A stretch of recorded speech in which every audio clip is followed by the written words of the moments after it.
O áudio que vocês vão ouvir agora é parte do podcast Xadrez Verbal. Caso vocês queiram ouvir mais sobre esse assunto e outros temas de política internacional, é só ir em xadrezverbal.com.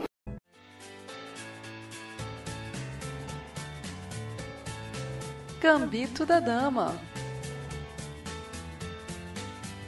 Oi pessoal, depois dos nossos 15 dias afastados, estamos voltando e hoje eu queria compartilhar um pensamento com vocês que eu ouvi essa semana de um colega de trabalho. E como acontece, toda vez que eu ouço alguma frase de impacto, eu fiquei pensando sobre ela e resolvi compartilhar com vocês. E a frase é: a conjuntura está matando a estrutura. E aí, pensando sobre isso, eu acho interessante a gente fazer um pouco essa análise dos movimentos, de alguns efeitos que estão acontecendo agora nesse mundo, no mundo 2018, e como que isso se traduzirá para a estrutura.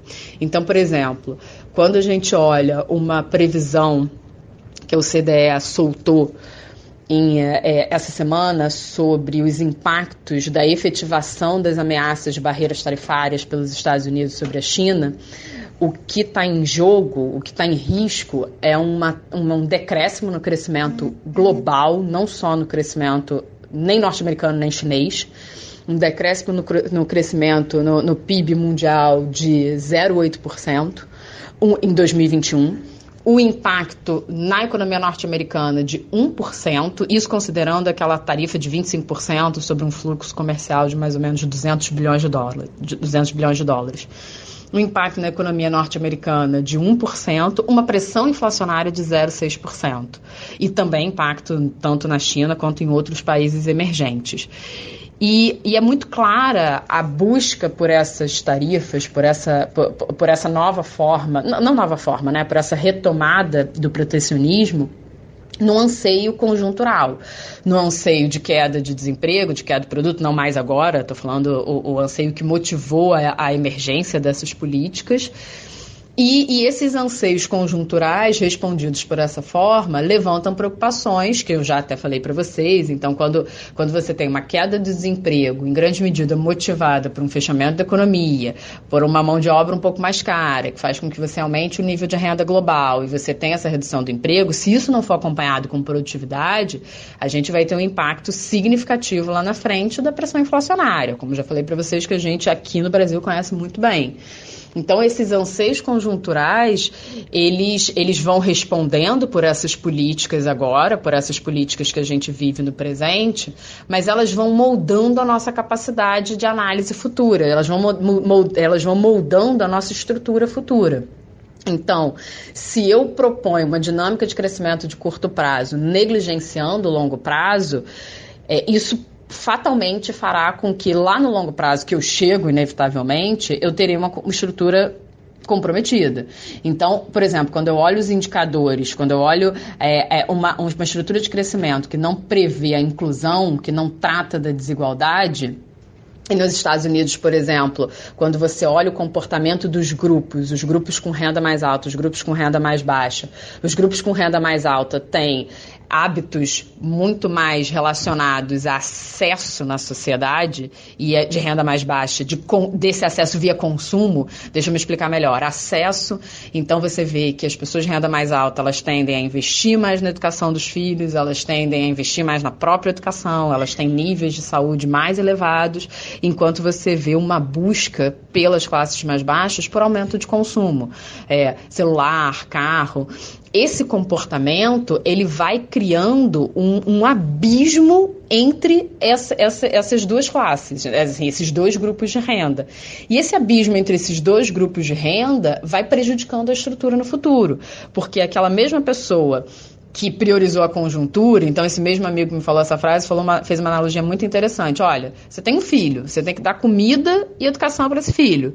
Você tem que dar comida e roupa para esse filho, mas isso faz com que você negligencie a educação. Sim, mas se você negligencia a educação, ele no futuro não consegue comprar a comida e a roupa que você está dando para ele agora. Então, essa troca faz com que a gente não consiga medir efetivamente as consequências no futuro. E aí, adicionando um elemento, quando eu vejo a conjuntura e a resposta aos anseios conjunturais, mudando as relações de comércio entre Estados Unidos e China, por exemplo, a gente está num mundo onde além esses anseios conjunturais, eles não, por mais que eles sejam respondidos no curto prazo, eles não tiram a movimentação da China como um surgimento de uma economia central. Isso é um movimento que a gente já vem observando, que eu já tratei um pouco com vocês em outra coluna.